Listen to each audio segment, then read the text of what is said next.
આજે અમિત શાહ ગુસ્સે થયા છે।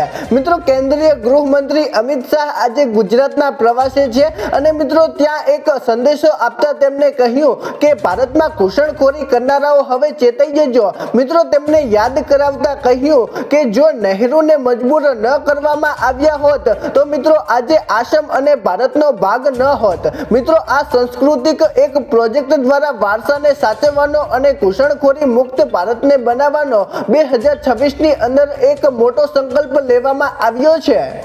મિત્રો ત્યાર પછીના સમાચાર જોઈએ તો મિત્રો ગુજરાતમાં ફરીથી બાળ લગ્ન પ્રથા શરૂ થઈ છે।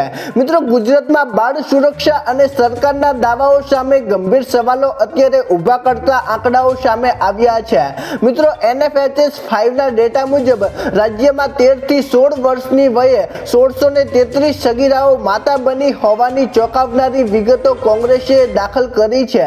મિત્રો આ આંકડાઓ દર્શાવે છે કે રાજ્યમાં બાળ લગ્ન નિષેધ અધિનિયમ 2006 ના કડક અમલનો અભાવ છે અને મિત્રો ખાસ કરીને ખેડા જિલ્લામાં બાળ લગ્નનો સૌથી વધુ 49.2% દર નોંધાયો છે। મિત્રો ખેડા જિલ્લાની અંદર 50% આસપાસ બાળ લગ્ન અત્યારે થઈ રહ્યા છે। મિત્રો ત્યાર પછીના સમાચાર જોઈએ તો મિત્રો આજે સોના ચાંદીના ભાવમાં ભયંકર વધારો જોવા મળ્યો છે।